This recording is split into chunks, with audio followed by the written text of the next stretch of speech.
Estás viendo Canal América, televisión dominicana para el mundo.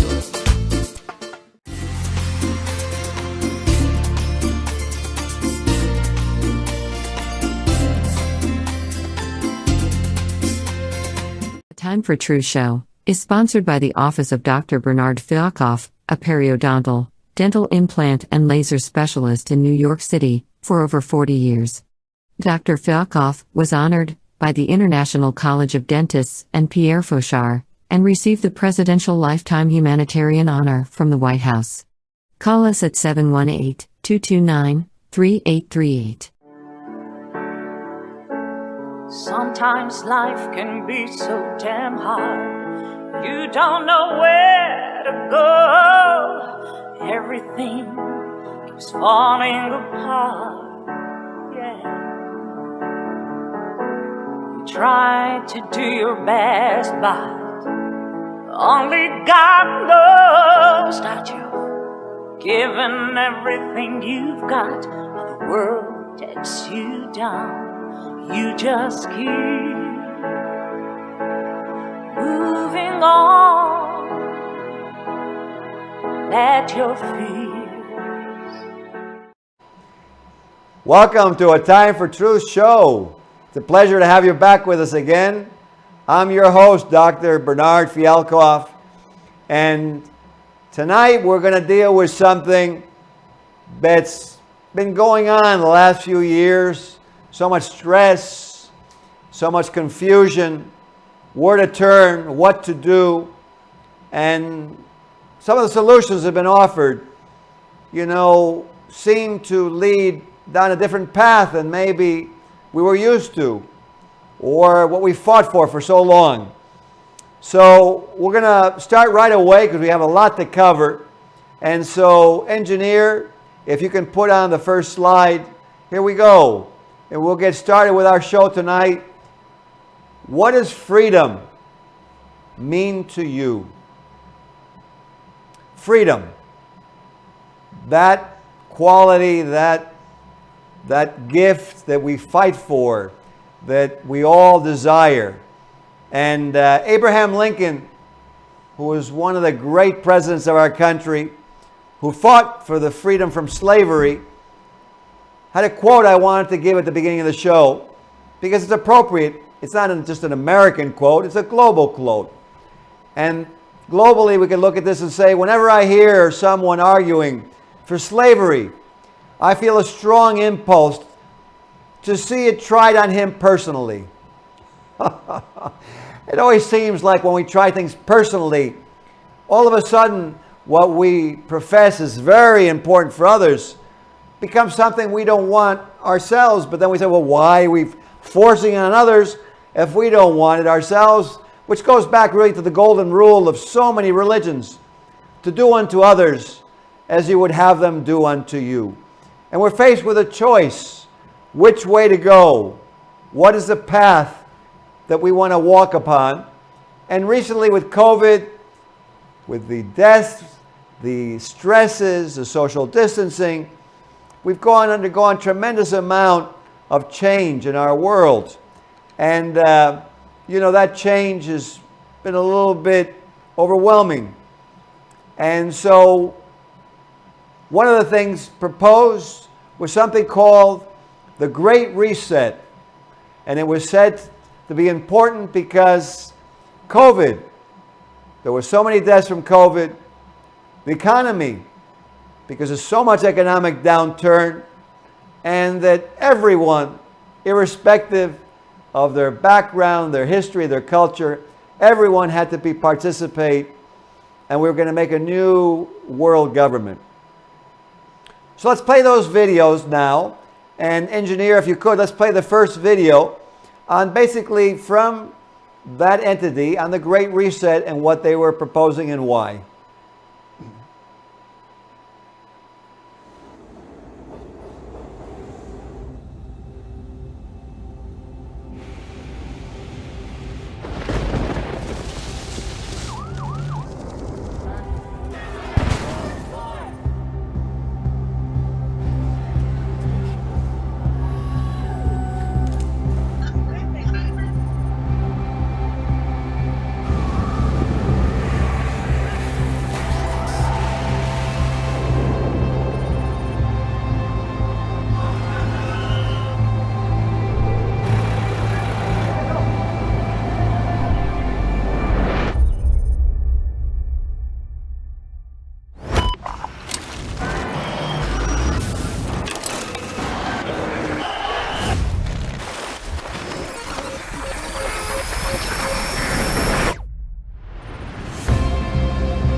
So there is a video on the Great Reset.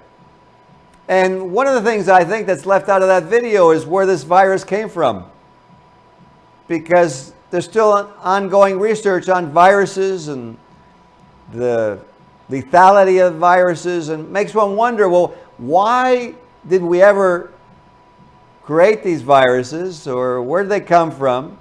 And why are we still experimenting with them under the guise that they're going to be utilized for better vaccines and when the mutations come? Why are we expecting this to occur? And shouldn't the intention or mindset be going forward not to do that and to, yes, reset our thinking on not destroying, but spending scientific monies on health, on creating, and empowering and educating. So let's take a look at a different video. And Buddha, if you get the second video ready, in this video, we'll present a little different viewpoint. You know, again, with the same malady that we just encountered, but now a different approach to a solution. And let's look at that, Buddha. Where would I go if the world had no limits? If I could defy all boundaries?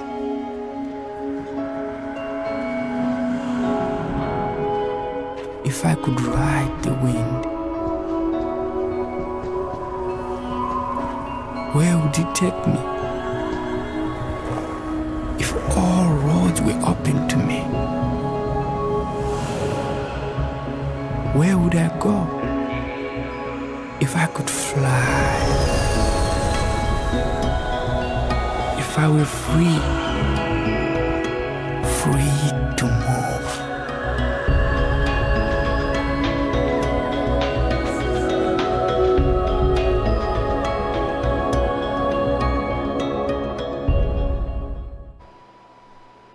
So, something that we all enjoy, the ability to determine where we want to go, what we want to do.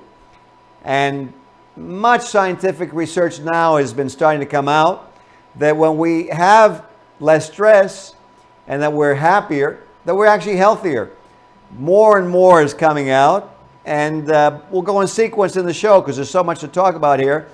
But let's take this first reason, that we need a reset because of COVID, the COVID deaths. And so here from the World Health Organization is their graph showing that about 6,600,000 deaths worldwide in a few years. Not in 1 year, but a few years. This is from their statistics, and this is from the beginning of COVID, then for 2 years later. And obviously this is not something that would make anyone happy, but let's take a look at the same statistics from the World Health Organization, but now on tobacco. And I'm not sure if you're aware, but tobacco each year causes 8 million global deaths. So I would say we have a tobacco crisis in our world, yet we're not reacting to it the way we've done with COVID. Are the extra 16 million people, because if you took that for 2 years, 8 million a year is 16 million. So is the 16 million versus 6,600,000 not a good comparison? Is there some reason why we should ignore these 10 million people worldwide who have died from smoking? I don't feel so, and I don't think you would say so either. But then why wasn't there a crisis? And why didn't we change the entire world and all the world cultures because of the smoking pandemic that's still existing now and is getting out of control because of vaping? So let's go on to the next thing. We'll talk about vaping. Why is vaping looming as an even higher incidence of death? And we'll go through that now. Vaping and e-cigarettes. Why? Because supposedly it was a solution to nicotine, solution to cigarettes. But unfortunately, it's proven out through scientific studies again. And all these, what I'm giving you is scientific, not opinion, because we've been deluged with opinions and people's different conspiracy theories. We don't want to do that. We want to deal in facts.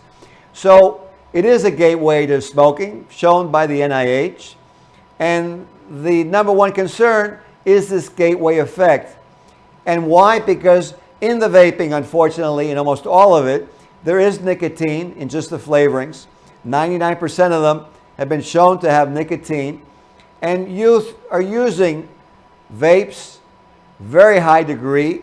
It went really rampant from 2018 and went up to about 80-90% in the country, how it expanded. And they're using that as a nicotine product. Now, why is that important? Because the nicotine is addictive, and the nicotine affects the brain development of all these children worldwide, because obviously the vaping is not just an American malady, it's a worldwide malady. But people say, but no, I'm just smoking the vape, the flavoring. And the flavorings themselves are very toxic. So you have the toxicity, the flavorings, you have the nicotine, and these are all scientific facts. These are something that if you did a fact check, you would see that this is true from the NIH, the CDC. And Dr. Blaha himself here from the Johns Hopkins Medical Center showing the young people who vape are more likely to use illicit drugs, and that we may be looking at the next smoking epidemic. Now, let's take a look at the next point that was made on the beginning is the economic downturn.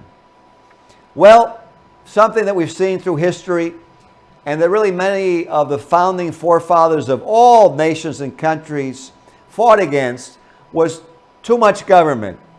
Government is fantastic. It does a lot of good things, provides many positive things, but over the years it's been seen that too much government and a laxity in the individual citizen to participate, to help be part of the government, to help to lead, to vote, to have a say, to have a voice has been very important.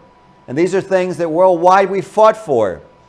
But if we get too much government intervention, as we needed to, unfortunately, because of COVID, what happens is we spent for many programs that were required during the malady, but unfortunately now that it's decreasing, and what happens in many maladies is special interest groups have formed, and these special interest groups want to continue. And so what happens is now they lobby for those fundings, those increased tax rates, and we all know how our own government has gone into tremendous deficit over the last 2-3 years. And there's been more and more involvement of the government in the economy. And there's been a lessening of the free markets. You've seen a lot of, unfortunately, the individual entrepreneur disappearing.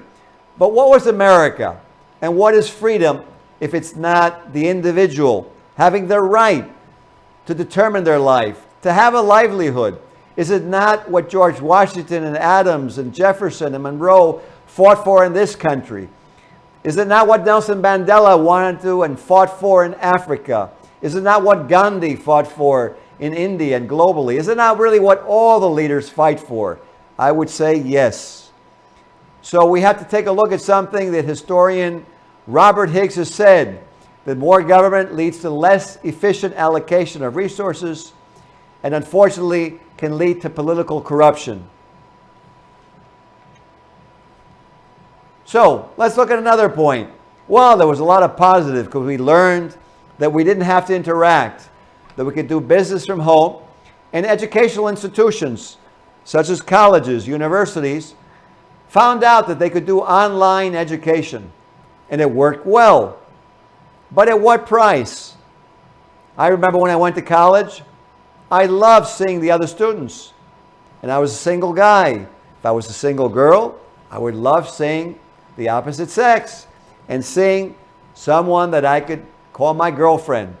And if you were a girl, a boyfriend, or just to have parties and to be able to be together and not to lose that, but to actually have a goal where we get back to that in our society. Not that we go away from humanity. And why is this? Well, let's use some scientific data again to show how intuitiveness is also part of science. Because we would think, well, it'd be nice to be socially together, to have parties, to socialize, to be in classrooms together. And it's turned out that scientifically it's true that changes in the brain function, as well as increased risk of alcohol abuse, heart disease, depression, suicide, all are the result of lack of social support, contact, which lead, obviously, to loneliness and isolation. So what is really the wealth that we're seeking? Because if we're going to be depressed, if we're going to have problems health-wise, if we're going to be lonely, sad, is that really wealth? I don't think so. So let's go back and let's talk about these stresses. And I'm sure a lot of you passed through this in COVID where you were alone. Many people lost their jobs. Many people got sick. It was a horrible, horrible crisis that we went through. There's no fact that it was a fact. But we want to take a look at, well, why did it happen? How do we really prevent it? How do we prevent the cause, not the after effects? As a surgeon of 40 years, I take a look and I try to see, how do I prevent the person from losing their teeth? Sure, I can treat them. I can give them different medications. I can do surgical treatments, but that's after the fact. With public health, we want to look at before the fact, something that the United Nations came out with in 2016 at their UNGAS World Conference, is that for the drug epidemic, education and prevention were going to be key. And really, when you look at it, as a doctor, and all the doctors will tell you this, is we need to educate our patients so that they can participate, so that they follow the guidelines necessary to do the treatment and get a successful result. And if we look at a community and we're wondering, well, why do we have this violence spreading out? We can look at a loss of the family structure. We can look at a loss of the social interaction, and we can look at an increase in the stresses, the loneliness, the people on drugs. Drugs went up 50% globally. The usage of drugs, 50% increase, almost the same for alcohol. Obviously, people were not happy, and that's not something we want to continue. So obviously, many of the things that we experience, we should prevent. Chronic stress activates something called the fight or flight response in your body. And because of that, you release cortisol and epinephrine. And what do these two things do over a period of time with stress? Is they damage your brain cell. We're wondering why we have violence. Well, if we had people for 2 years under chronic stress, under fight or flight response and anxious, and taking different drugs to try to depress it, but still having the problem, and then taking other drugs and alcohol, which has been shown statistically, obviously their brain function has been affected. And so we have the maladies that we're seeing in society. And as a doctor, we look at the society and we say, okay, well, how do we treat that society as an organism and help it to heal, help to prevent the disease that's going on? You see a little different viewpoint, because the NIH, the CDC, the Surgeon General, those are the entities that were supposed to guide our country on what was correct, what should be normalized, and what shouldn't be normalized, because in the end result, we want to be healthy. We don't want to just have monetary gains. We want to have healthy citizens so that they can utilize that money to have a good time, to create a Walt Disney World, to create a Hollywood, to create all kinds of different, the Statue of Liberty, to have a boat ride down the Hudson River. Anxiety disorders, panic attacks, all over an extended period of time are going to release more cortisol, more epinephrine. That person's going to get sick. They're not going to be a healthy person. When they're stressed, they have sleep deprivation. Obviously, there was a lot of sleep deprivation that occurred. When you have sleep deprivation, you can also have a lack of oxygen from the anxiety, not breathing correctly, something called sleep apnea, which again leads to more disease, more brain problems, more heart problems. So this sleep deprivation not only kills brain cells, but leads to the development of other diseases like diabetes, leads to the sleep apnea, associated with the sleep apnea. You get enough sleep, you reduce your stress, you reduce your fight or flight response. The cortisol levels goes down. So many people are looking at, why am I obese? I'm too heavy. And they start taking different drugs to reduce their weight.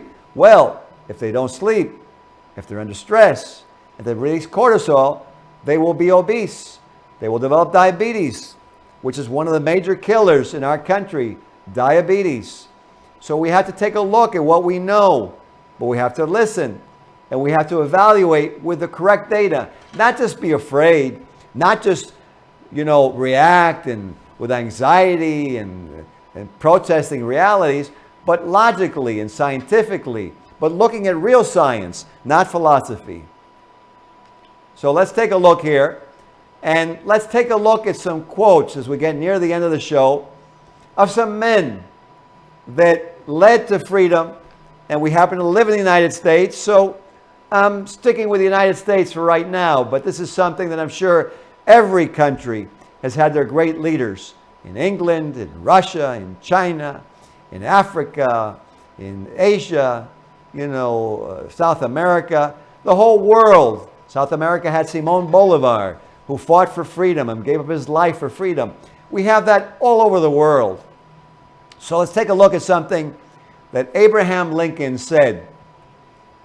We, the people, are the rightful masters of both Congress and the courts, not to overthrow the Constitution,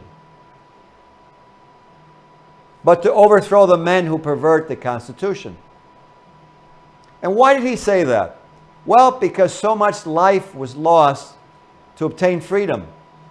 And the Constitution of this country was established as a basis to keep that normality, to keep that freedom. There are reasons why in cultures we celebrate certain holidays. It's not because they're rituals. It's not because we're robotic. It's because we realize that our ancestors try to leave for us positive methods. We learned to cook to kill bacteria. In the Mediterranean, the Italian cultures learned to use spices, which made great spaghetti, and I love their pizza. But the spices were to kill bacteria that grew in the heat of the Mediterranean. Are we going to just throw that overboard now because we're into a new technology? No, I don't think so. Sometimes simplicities are the most powerful things in life. Let's take a look at something that Ralph Waldo Emerson, a genius, said. He said, great men are they who see that spiritual is stronger than any material force. That thoughts rule the world. Let's take his quote and let's look at the last sentence, that thoughts rule the world, because if we knew that, but if we had wrong thoughts, or what are wrong thoughts? Negative thoughts. What are negative thoughts? Well, thoughts that lead to destruction, to the war we're seeing in Ukraine and Russia, with loss of life, with acid being thrown in somebody's face. Those are not philosophies. That's a human life being destroyed. That's a person losing their health, being disfigured. I would say those are negative thoughts. And those negative thoughts lead to fear over the world.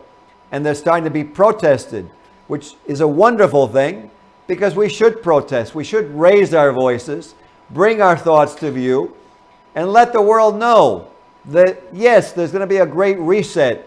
That reset will be more freedom. That reset will be more paying attention to human rights. And then something that John Adams said before I show you the ending video. You will never know how much it costs the present generation. He's talking about George Washington, Jefferson, Madison, Adams. You will never know how much it costs the present generation to preserve your freedom. I hope you make good use of it. Engineer, let's put on the last video, please.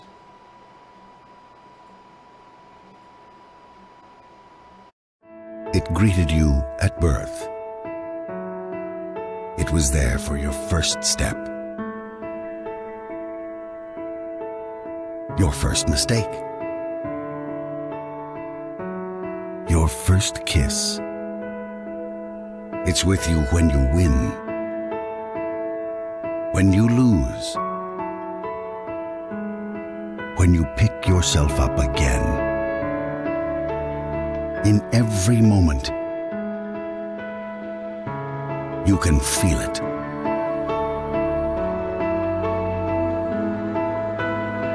Life.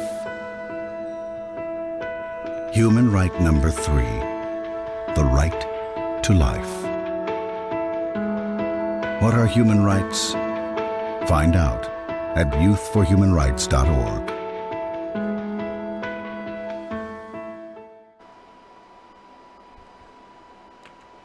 So yes, let's heed the words of these great men and let's move forward. Yes, a great reset. A reset from war to collaboration, to humanity, to helping each other. A reset from taking away rights and being isolated to communicating.